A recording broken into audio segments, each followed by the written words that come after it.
بڑے مجھے آپ سے پروگرام سے پہلے ڈانٹ بھی پڑی ہے کہ میں کیوں نہیں آیا. جی وہ اس میں بڑے پڑھے لکھے لوگ تھے.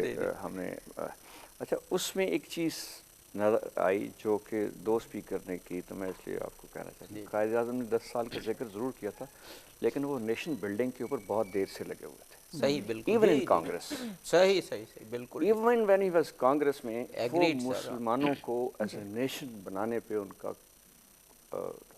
تو وہ اس وقت ہی نو ڈاؤٹ. تو قائد اعظم واقعی یہ پاکستان اوور نائٹ نہیں بن گیا تھا, اس میں بہت محنت شامل ہے ان کی. جی بالکل. اور محنت شامل ہے. اور پھر آپ جو سبجیکٹ آپ بات کریں, قائد اعظم کو اگر دیکھا جائے ہمارے ہاں, ایک تو میں کہنا چاہوں گا کہ we were very lucky to have a leader like him. We were very in lucky to lose him early. جی یہ تو بالکل. وہ اس لیے کہ وہ ایک بہت بڑے ویژنری تھے. میرا نہیں خیال اس طرح کے لیڈرز ہسٹری میں سینچریز میں ہوتے ہیں. وی ور فارچونیٹ ٹو ہیو ون. بالکل صحیح. تو ان کی جو ویژن تھی اور جو اس طرح وہ قوم کو اپنے ساتھ ملا کے ہر چیز پہ چلتے تھے, وہ بہت, مطلب پاکستان بننے سے پہلے انہوں نے پاکستان کی فنکشننگ کے اوپر کام شروع کر دیا. کوئی شک نہیں. اورینٹ ایئر لائن کو 47 کے بعد تو نہیں بنائی تھی. جی بالکل.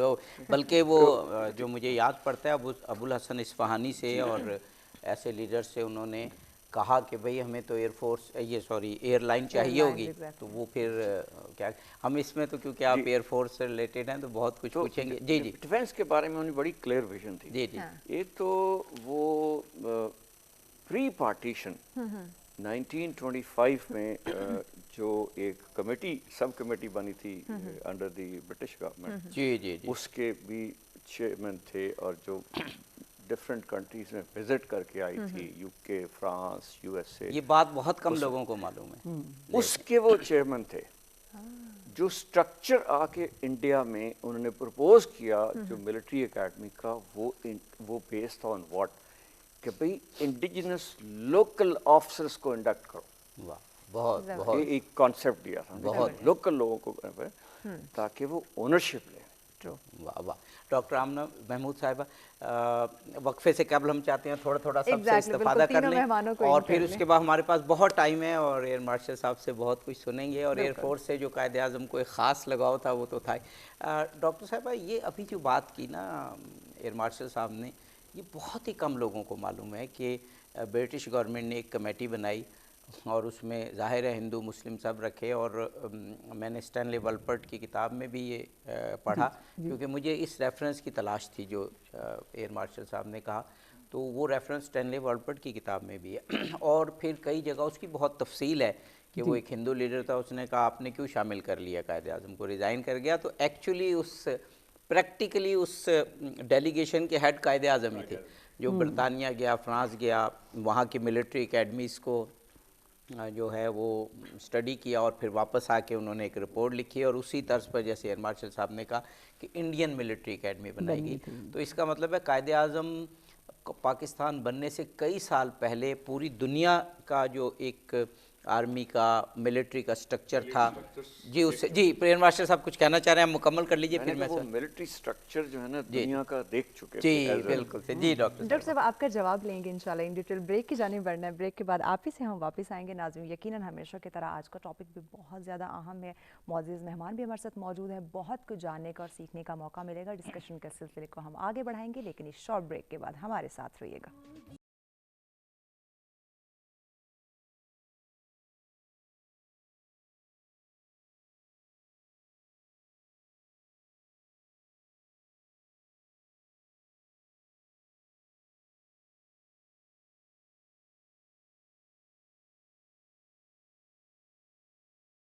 ویلکم بیک ناظرین. ستر اسپیشل پاسبان ملت میں آپ تمام دیکھنے والوں کو کہتے ہیں خوش آمدید. ہمیشہ کی طرح بہت ہی اہم ٹاپک کے ساتھ آپ لوگوں کی خدمت میں حاضر ہیں. بہت ہی معزز شخصیات ہمارے ساتھ یہاں موجود ہیں. یقیناً ہمیشہ کی طرح آج کے پروگرام سے بھی ہمیں اسپیشلی ہمارے نوجوانوں کو بہت کچھ جاننے کا اور سیکھنے کا موقع ملے گا. سو یقیناً لائیو کال کیجیے, آپ لوگ بھی ہمیں جوائن کر سکتے ہیں. اپنی رائے کا اظہار کرنا چاہتے ہوں آج کے ٹاپک کے متعلق, آپ کوئی بھی بات کرنا چاہتے ہو, ہمارے معزز مہمانوں سے سوال کرنا چاہتے ہوں, تو بلا جھجک آپ لوگ لائیو کال کر سکتے ہیں. نمبر آپ آپ کی اسکرین پر موجود ہیں. اس کے ساتھ ساتھ اوورسیز بھی ڈیفینیٹلی ہمیں جوائن کر سکتے ہیں لائیو کال کے ذریعے. نمبر آپ کی اسکرین پر دیے جا رہے ہیں. جی عابدی صاحب. جی ابھی بہت اپروپریٹ ایک وہ یوز کی الفاظ ایئر مارشل صاحب نے کہ قائد اعظم دنیا کے ملٹری سٹرکچر سے آگاہ تھے. ڈاکٹر آمنہ سے بھی میں نے یہ سوال کیا تھا کہ یہ بہت کم لوگوں کو معلوم ہے کہ آپ نے پوری دنیا کی جو اہم ظاہر اکیڈمیز تھیں ان کا as a practically head of delegation کے طور پہ پورا ڈیلیگیشن تھا آپ نے وزٹ کیا اور پھر آ کے اس کمیٹی نے ایک رپورٹ لکھی اور اسی طرز پر اس کی سفارشات پر انڈین ملٹری اکیڈمی بنائی گئی. ڈاکٹر صاحب جی ہم اس پہ ہی بات کر رہے تھے تو میرا خیال ہے کہ قائد اعظم نے اس سے پہلے رائل انڈین آرمی کے سٹرکچر کو پورا اسٹڈی کیا تھا. دیکھیے یہ رائل انڈین آرمی جو ہے یہ سکسیسر تھی ایسٹ انڈیا کمپنی کی آرمیز کی, اور جس وقت وہ بنائی گئی تھیں تو اس وقت یہ کانسیپٹ نہیں تھا کہ یورپین ہی اس میں ہوں گے. اس وقت یہاں سے لوکل کو ریکروٹ کیا جاتا تھا. وہ پھر 1857 کی جو جنگ آزادی ہے جس کو انگریز میوٹنی کہتے تھے تو ان کا ٹرسٹ ختم ہو گیا آفیسرز کے اوپر سے, تو پھر صرف انگلش آفیسرز ہوتے تھے اور باقی نیچے رینکس میں ریکروٹ کیا جاتا تھا لوکلز کو. تو قائد اعظم اس بات کے بہت پروپوننٹس تھے کہ جب آپ نے یہاں پہ ملٹری آپریٹ کرنی ہے تو آپ کو یہاں کے لوگوں کو آفیسرز کے طور پہ لینا چاہیے. اور غالباً 1908 میں ایک وائس رائے کمیشن شروع ہوا تھا جس میں لوکل آفیسرز ریکروٹ کیے جانے لگے, لیکن وہ بڑے مخصوص طبقے سے تھے. وہ صرف جو لائل لارڈز تھے, فیوڈلز تھے, ان کے بچوں کو وہ کمیشن دیا جاتا تھا, اور اس کے جو پرکس اینڈ بینیفٹس تھے وہ بھی یورپین آفیسرز کے مقابلے میں بہت کم ہوتے تھے. وہ صرف ایک اعزاز کی بات ہی تھی. اور اسی طرح سے جب ٹریننگ کے لیے بھیجا جاتا تھا تو پھر یو کے جاتے تھے, سب ہی سینٹرڈ سے آتے تھے. تو قائد اعظم نے, اور جیسے ایئر مارشل صاحب بتا رہے تھے کہ ظاہر ہے کہ یہ اس سے زیادہ ان پکچر ہے ملٹری ہسٹری سے, تو کیونکہ میں نے اپنی ریسرچ میں یہ پڑھا, میرا ایک پیپر چھپا تھا جو این ڈی یو کے جرنل میں royal Indian army organisation and challenges, تو اس میں پھر میں نے بہت زیادہ اس کو اسٹڈی کیا کہ یہ پھر جب گیا کمیشن تو انہوں نے ایک نئی اکیڈمی کا جو انڈیجنس ریکروٹمنٹ کرے گی لیکن اس کو جو ٹریننگ دے گی وہ انٹرنیشنل لیول پہ دے گی.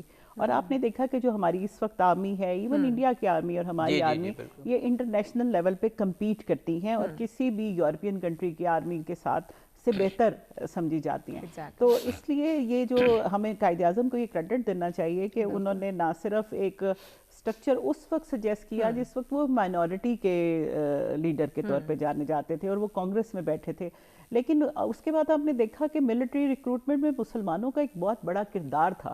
اور فرسٹ ورلڈ وار میں بھی اور سیکنڈ ورلڈ وار میں بھی جو گراس روٹ لیول پہ بھی جو سپاہی بھی بھرتی کیے گئے تھے اس میں اس خطے سے جو آج پاکستان ہے بہت بڑی تعداد میں ریکروٹمنٹ ہوئی, اور اس کے لیے برٹش گورنمنٹ جو ہے وہ شکر گزار بھی تھی. جی مجھے یاد ہے ہمارے کئی بزرگ جو تھے وہ بڑا فخر کرتے تھے کہ وہ I am a P M اے ہیں, یعنی جب پاکستان بنا تو انڈین ملٹری اکیڈمی سے وہ آ کے تو ہمارے ساتھ, یہ ہمارے ایک بڑے مشہور جنرل فضل, وہ بھی جنرل سعید قادری جو مجھے یاد آ رہا ہے, وہ بھی ایک ہمارے بہت اچھے بزرگ تھے, بریگیڈیئر اختر علی, یہ وہ لوگ تھے جو فخر کرتے تھے کہ ہم I am a P M اے ہیں.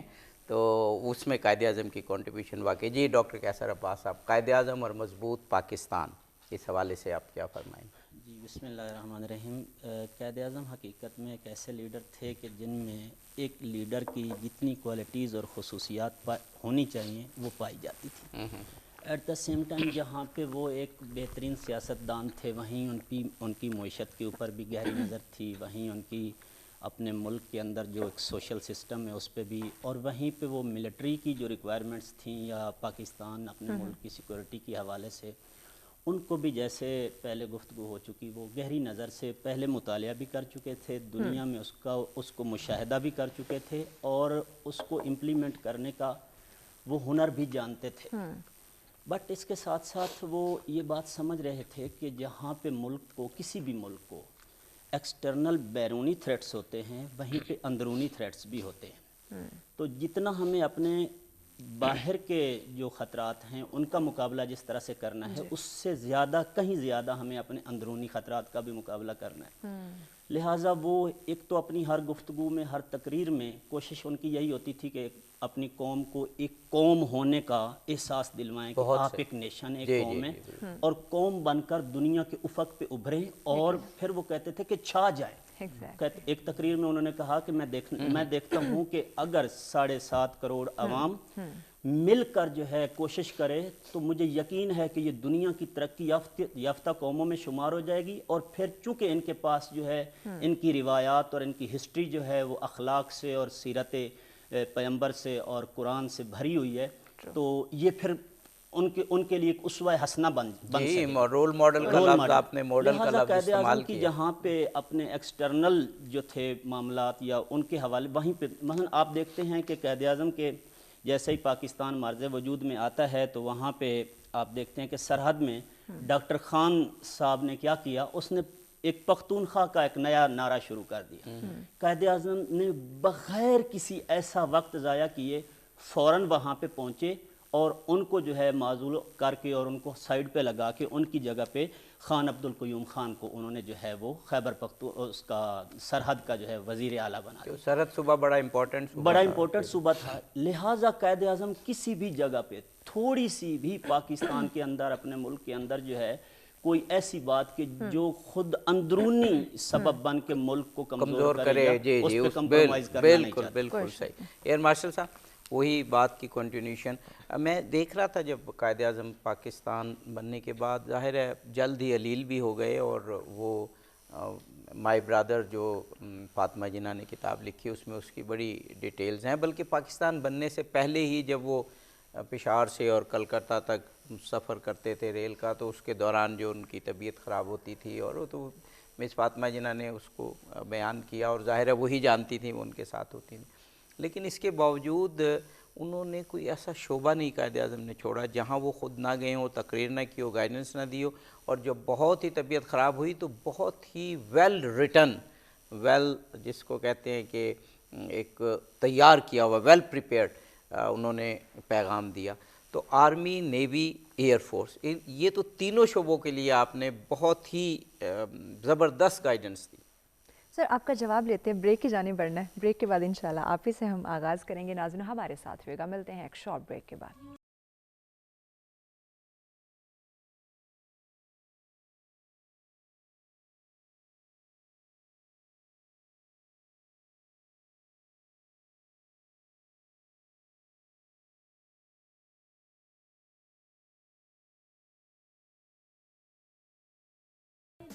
ویلکم بیک ناظرین. سچ اسپیشل پاسبان ملت میں آپ تمام دیکھنے والوں کو کہتے ہیں خوش آمدید. ہمیشہ کی طرح ناظرین آپ سب لوگ جانتے ہیں کہ سچ ٹی وی کی جانب سے پورا عشرہ قائد منایا جا رہا ہے. آج کا ٹاپک بھی ہمیشہ کی طرح بہت اہم, بہت کچھ جو ہے وہ ہمیں جاننے کا اور سیکھنے کا موقع مل رہا ہے. ڈیفینیٹلی یہی وہ ٹاپکس ہیں جس طرح ہمارے معزز شخصیات ہمارے ساتھ موجود ہوتی ہیں جو ڈسکشن کر رہی ہیں. یہی جس طرح سر بھی ہمیشہ فرماتے ہیں کہ یہ ہمارے تمام تر جو پروگرامز ہیں یہ یونیورسٹی میں اپنے اسٹوڈنٹس کو دکھانے چاہیے تاکہ وہ اپنی ہسٹری سے اپنے رول ماڈلز کو جان سکیں. جی سر. جی جناب ایئر مارشل صاحب سے ہم نے سوال کیا تھا, ایئر مارشل فرحت حسین خان صاحب, کہ تینوں جو ہماری آرمی کی ملٹری کی برانچز تھی ان کے لیے آپ نے گائیڈنس فراہم کی. تو نیچرلی آپ 3 اسٹار جنرل ایئر فورس کے رہے تو آپ سب سے پہلے جو ایئر فورس سے ان کی اٹیچمنٹ تھی وہی بیان کرنا پسند فرمائیں گے. بسم اللہ الرحمن الرحیم. اچھا اب سے پہلے تو ایئر فورس سٹارٹڈ ود, اس کی ایج اتنی زیادہ لمبی نہیں ہے. جب 47 میں انفیکٹ دی فرسٹ فلائٹ جو رائٹ برادرز کی تھی 1903 کی ہے. تو آج بھی 119 سال ہی صرف ہوئے تھے. یعنی ریلیٹیولی نئی میننگ. اور air force as an instrument of military power یہ ورلڈ وار 2 اور 1 کے درمیان ہی شروع ہوئی ہے. ورلڈ وار 2 میں ایکچولی شروع ہوئی ہے. جی بالکل. اور یہ 1945 کی بات ہے. صحیح بات. تو یہ 45 اور 47 میں کوئی اتنا ٹائم تو گزرا نہیں تھا. ٹھیک ہے. سو بڑی ہی بیسک انیشل سٹیجز پہ ایئر پاور تھی جو تھی, لیکن اس وقت ماڈرن تھی وہ. تو جب ہم لیکن navies have existed, the army did existed. So یہ اسٹیبلش ملٹری پاورس تھیں. اور air force initially was part of the army. بالکل. بعد میں یہ سیپریٹ ہوئی. تو قائد اعظم نے اس لیے جب ان کی جو اسپیچ ہے نا جو گئے تھے رسالپور, انفیکٹ 3 جگہ پہ گئے تھے اس دن وہ,